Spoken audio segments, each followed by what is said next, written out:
Hello, thank you for choosing to listen to Number One Rerun.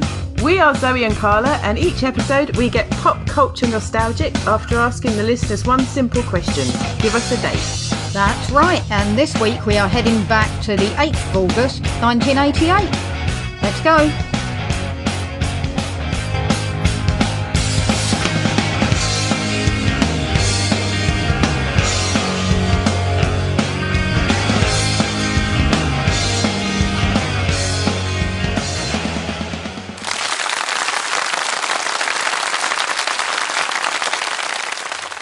Hello, Zoe. Hello, Carla.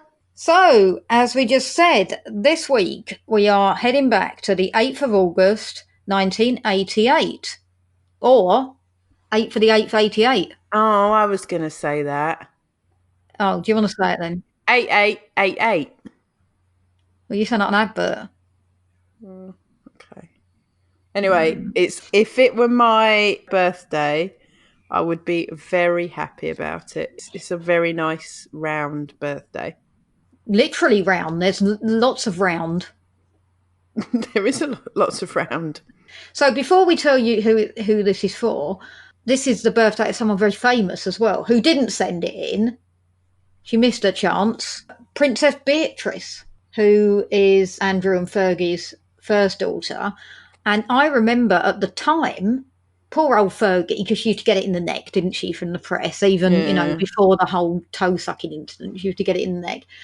And they accused her of pushing out her baby early, inducing her baby, so that it had this birthday.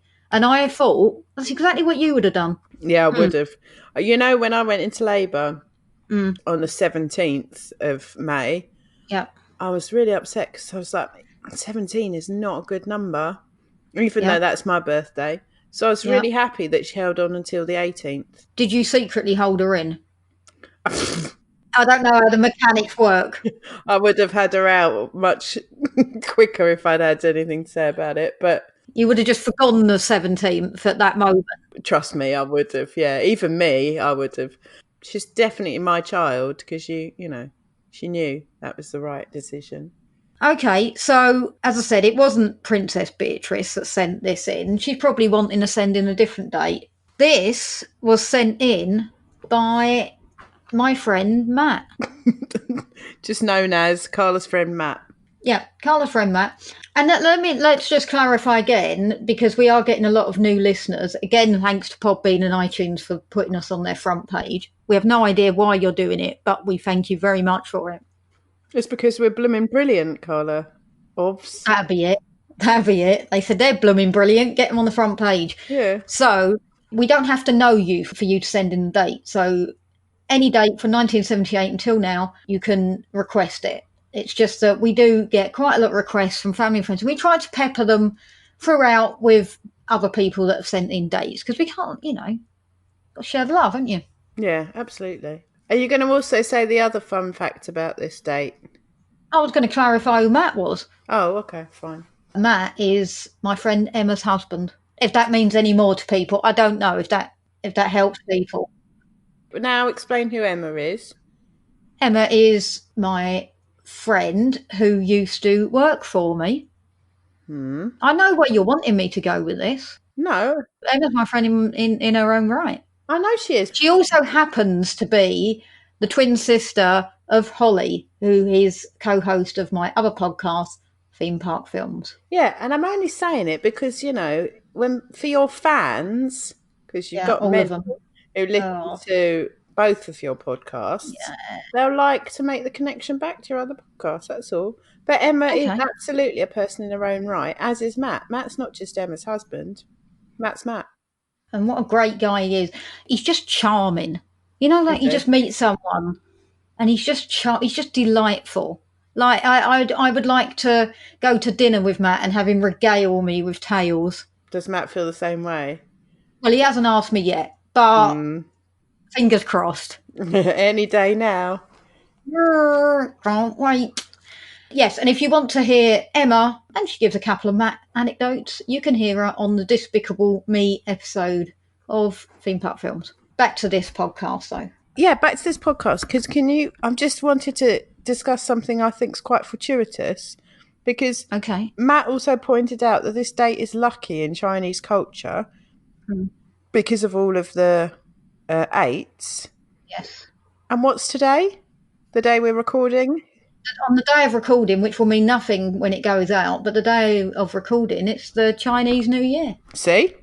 Kung... Are you going to say Kung Fu? Because I think that's wrong. No. Kung Hai Fat Choi. Okay. Just for our Chinese fans. Have we got any Chinese fans? I mean, living in China. Loads of them. I like that. He came with facts because he knew we wouldn't have any. So he was like, let's help these idiots out. Yeah. Help them pad. Thank you. So the number one song on this date was The Only Way Is Up by Yaz and the Plastic Population. The only way is up, baby. For you and me now. Oh, nice segue. I like it. Yeah, I know. We should really duet more often. Great song. And a great Top of the Pops performance, if you remember that, because she was so excited that she was number one. And you could just, it was just so nice to see, you see, all pop stars being pop stars and acting cool and stuff. But you could see she was just so beside herself with excitement. It would be like if I was number one, just completely grinning from ear to ear throughout the entire thing. Loved it. From what I remember, I mean, she had an album because I know I had it. I remember the album. And I think she had a slower song called Fine Time. Oh, do you want to sing it for us? Oh, this is a fine time to cross the line. Oh, I do know it. Scarily, I can actually recognise it from that. Yeah, but really good voice. Yeah, didn't go on to have many other hits, but I mean, do you need it after this one? So interestingly, her first 2 singles were as Yaz and the Plastic Population, and then after that she was just Yaz. There's a whole article from last year about what's happened to Yaz. How is she? She's had other songs. She's turned 59. Oh my God. I mean, we were 10 when this came out. I thought she was probably 8 years older than us. I would have said she was 18, 19 when this came out. She obviously wasn't. No. She's turned her life over to Christ, apparently. Well, good for her if she's happy. And that's really all they've got to say about her. My story of Yaz. Okay, I'm waiting. Well, you know when you're in the last year of junior school, I don't know, what do you call it in America? The one before high school. I don't know what they call it, actually. Yeah, middle school? Middle school? Oh, middle school. Yeah, middle school, I think. So last year of middle school, junior school, you go and you visit your potential high school for the day. That does ring a bell. So my mum and dad came to pick me up at lunchtime and off we went to visit my new high school. And I remember distinctly, because I was very proud of myself, and I thought, I am going to create an impression when I walk into this school. Oh, that's never a good thought for you to have. I was wearing a denim jacket. Okay. With 2 badges. Okay. One badge was Yaz. Okay. And on the other side of the jacket, another badge was Shakin' Stevens. Oh. I strutted on into that school thinking they are going to think, who is this cool cat coming in next year? A bee's knees. Yeah, look at her. No, didn't work out for me like that. They hated me on sight. I mean, you don't do yourself any favours when you make these kind of decisions, do you? I just thought it was the logical thing to do. If you can't win people over with Yaz and Shakin' Stevens, I don't know what the world come into. No, you're already doomed, aren't you? Yeah, that's the thing I think about more than anything when I think about Yaz, was how proud I was that I was going to walk in with a Yaz badge. But were you a Yaz fan? I got it free off Smash Hits. It's free on the front cover. Oh, okay. So it wasn't that you went out and sourced it particularly for that occasion? No, but I chose it carefully. I mean, I had many badges to choose from, and I thought, what is going to really hit the mark?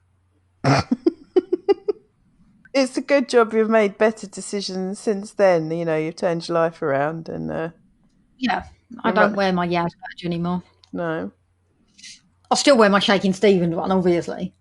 Got it on now. I'd be wearing a Shaking Stevens badge if I had one. Great song to have as your number one on your birthday, I think. Yes, although, again, as we've said, you can't appreciate it because you were just born. But it's still a good song to look back to. It's ones to be proud of. Okay. You know, I've got a terrible one for my birthday that I'm never proud of, and we'll talk about it at some point when we do my birthday, when I can be bothered to get around to doing it. But I just always wish that I had a really cool song to say was my number one song on my birthday, and I don't. And I remind my mum of it all the time. Selfish woman. You're the only person that really cares about these things. She cares because she never is the end of it. So, the number one film in the USA on this date was Young Guns. I was going to start singing a song, and then I realised I was going to start singing Wham's Young Guns, and I was like, that's not right. I thought you were going to start singing Blaze of Glory by John Bon Jovi. I would have done, but I got myself all confused and then flustered, and then that's why I just didn't do anything, because I was going to do Blaze of Glory, but then my brain didn't speak to my mouth, and my mouth started singing Young Guns. Well, I dodged a bullet there, you getting confused, because they didn't have to listen to you singing. But I actually think, I might be wrong, I thought Blaze of Glory was actually in Young Guns 2 soundtrack. I think you might be right, actually. So it would have been accurate anyway. Well, why are you encouraging me to sing it then? Because I just thought you would, because I know you and I know your brain works, and you'd be like, oh, John Bon. It was where my brain was going, but it's a bit addled, clearly. I mean, I've got to be honest, not my cup of tea, this film. I can appreciate a bit of a classic, but I'm not into westerns, even like quotation modern westerns. Have you seen it? Many years ago. Okay. Barely remember it. I don't think I watched this film the first time it was out, but I think I watched the second one because Blaze of Glory was in it. Well, he did the whole soundtrack, didn't he? He did, and then I think I retrospectively watched the first one because I'd watched the second one. Okay. You know, I'm not a Western fan, but they're not really Westerns. So from that point of view, I was okay. The cast at the time were like all of the, what were they called? The Brat Pack. Yeah. Yeah, so you had Emilio Estevez, Charlie Sheen, Kiefer Sutherland, that bloke that was in La Bamba. Can't remember his name, apologies, but he's the most prominent one on the film poster. So yeah, huge names in this.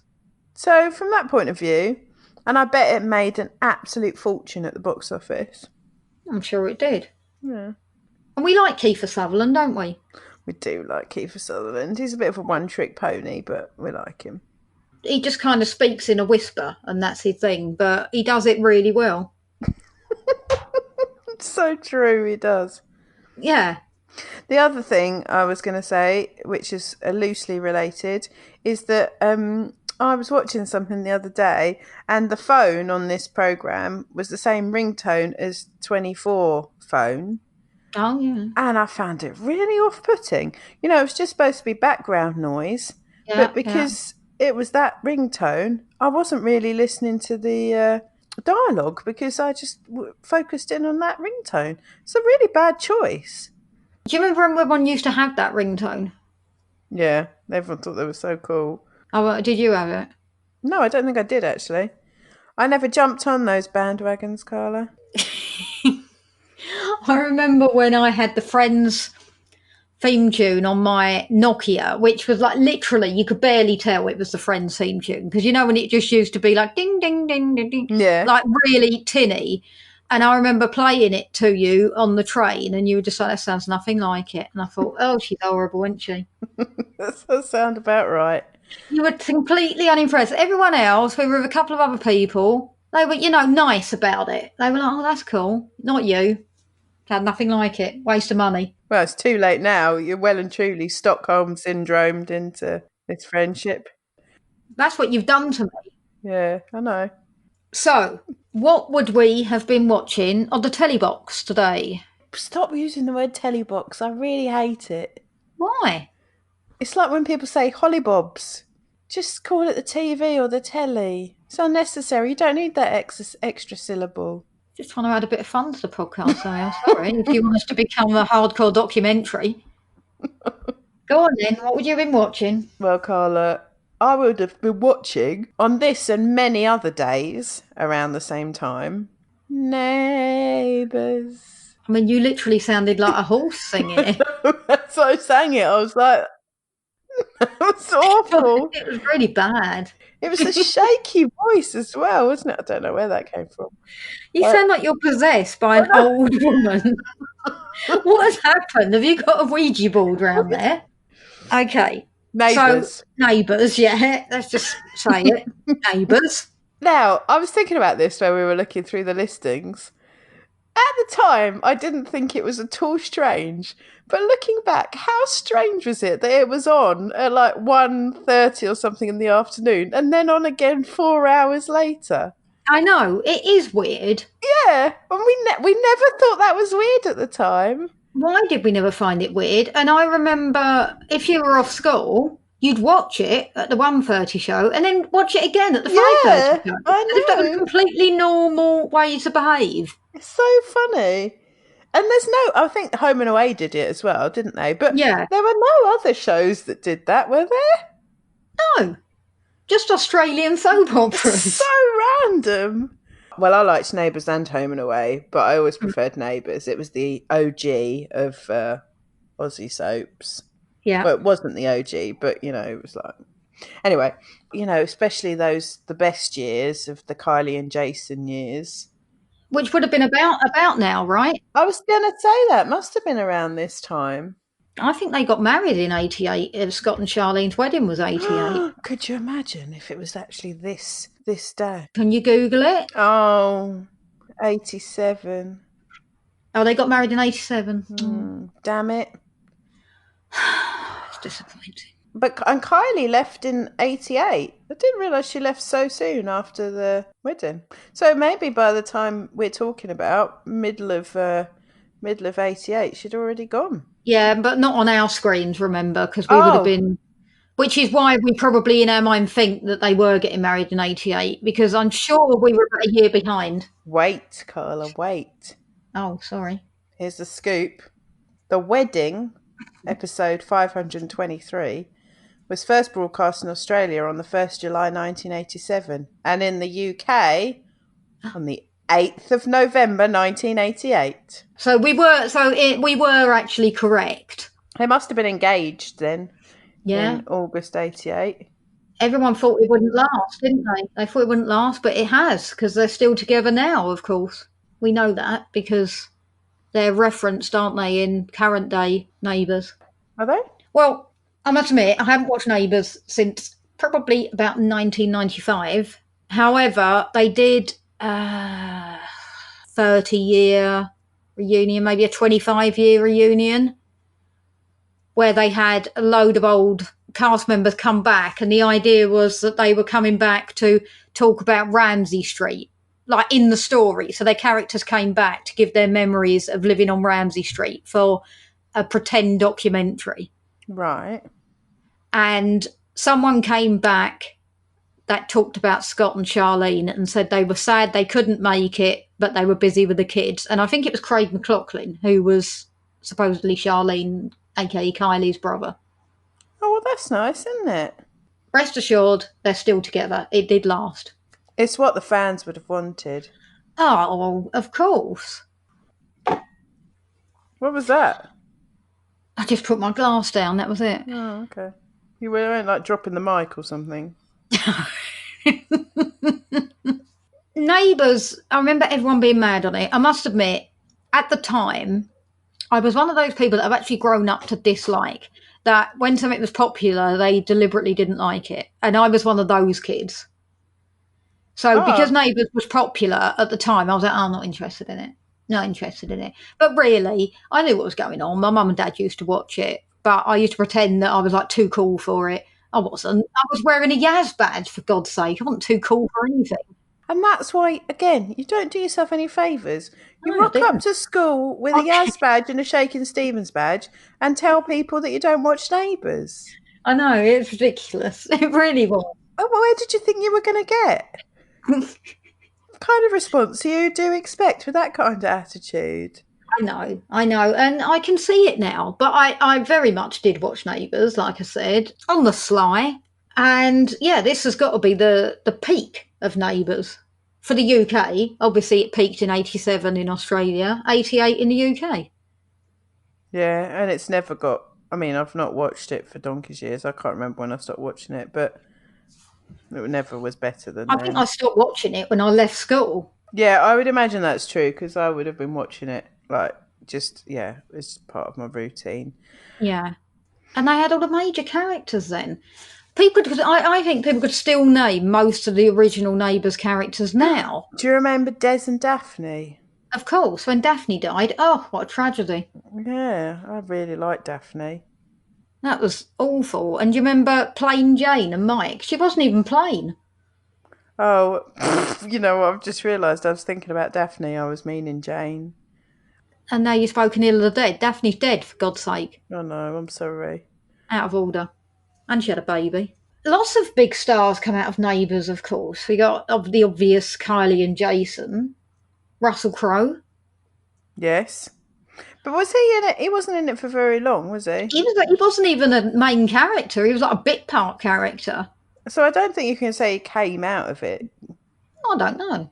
Maybe someone saw him on there and thought he'd be a good gladiator. Who knows what happened? Mike, who is Guy Pearce. Yeah. Margot Robbie. The biggest of all, arguably, now, probably. She's probably overtaken a lot of them, hasn't she, Margot Robbie? I like her. Good actress. She is a good actress. And I like her in interviews as well. I do too. She doesn't take herself too seriously. No, I like that. Good salt. Yeah. And also, talking of 24, see how it all goes full circle? Oh, Jim Robinson, he was in 24, wasn't he? He was. Alan Dale. Yeah. How random is that Jim Robinson is in Hollywood? Margot Robbie was in Hollywood as well. Yeah, but Margot Robbie, no offence to Jim, Margot Robbie is young and beautiful. He's like, he was a bit past it when he was Jim. Oh, Jim. I'm glad that we left Neighbours until a good year, because we could have picked it many other times, because obviously it's on every day, but we left it until it was a strong year, and this couldn't have been a better time to pick it. Agreed. So I would have been watching. Now, bearing in mind, this would have been during the school holidays. Yeah. I'm going to burst into song soon if you're not careful. I know. Get ready for it. Turn the volume down, because Zoe's about to sing in a second. There were lots of kids' programmes to choose from that were on this morning. The build-up. I'm going to burst. And I have chosen Why Don't You? Why don't you? Why don't you? That's the only bit I remember. Oh. Turn off your TV set and do something less boring instead. Why don't you? Yeah. Which I always thought was really flawed, because if I had got up at that moment and turned it off... Even back in the day, I thought that. I could have called their bluff. Yeah. Stupid of them. But regardless, I loved the little video. I love the credits. That was like that little man whose like mouth opened really wide when he was in Children's Island this afternoon. Yeah, I'm about to watch it. Hello, what's happening? I'm just going to watch it on YouTube. I thought a man had just come into your house. I was like, do I call the police? I'm going to watch it in silence, but... Yeah, watch it in silence, because copyright and all that. Yeah. We don't know if we'll get sued. So why don't you, if you weren't an 80s stroke 70s child, maybe 90s, I don't know how long it lasted. I think it was going on for quite a while. Yeah, I'm not sure, but basically encouraged you to get out the house and do activities that involve not sitting in front of the TV. So just like fun things to do. And this was where Ant McPartlin first appeared on our television screens. Now, I don't remember him at the time, but I know it's been shown that Ant of Andec fame was one of the kids' TV presenters that was on there. That was the USP, wasn't it? That it was kids that were presenting it. Yeah, there were no adults. It was children presenting ideas for what other kids could be getting up to. And they probably weren't if you watched it back, but at the time they seemed really cool kids that you wanted to be. Do you think so? I think they seemed really precocious. Well, again, I was in a Shaking Stevens badge. Yeah, maybe that was with hindsight, but I mostly like the credits, to be fair. I just like the titles. Yeah, just like the funny cartoon man. Okay, well, I at the time, I thought they were cool. They probably aren't. And if I look back, again, it's probably one of the shows that I would prefer not to rewatch back because I'd probably want to slap all of them that were in it. I don't know if it was on every day of the kids' holidays. It seemed like it was. I don't know if it was. I think it was. I noticed, we couldn't talk about it because we've already done it, but I noticed it was on immediately before Laura and Hardy, which I thought was quite nice, that they used to always show Laura and Hardy during the kids' holidays as well. It was lovely growing up in the 80s. We had nice things on telly. Anyway, back to miserable old 2020. And how do people get in touch with us, Zoe, if they would like to submit a date? Well, Carla, if they'd like to submit a date, they can contact us via Facebook, Instagram or Twitter at Number One Rerun, or they can send us an email at numberonererun@hotmail.com, or they can put a comment on Podbean, or they can put a review on iTunes. And any date that they submit needs to be between 1978 and today. And we will happily take their submission if we have not talked about it before. Yeah, that's the caveat, because what's happening now, and apologies if this has happened to you, because we've had to say it to a couple of people, is that you're submitting a date, which is great, but it's on the same week as something we've already talked about. So the song and the film will be the same. So we occasionally we can get away with re-talking about something if it's a big enough film or song, but obviously we want to try to avoid that. So that's where my spreadsheet comes into its own, isn't it, Carla? Yeah, so his only contribution to the show is a spreadsheet, and it comes in damn handy for that, let me tell you. Yeah. And we are also the proud coach of the BritPod Scene. If you head over to BritPod Scene on Twitter, all of the shows we retweet are the shows that we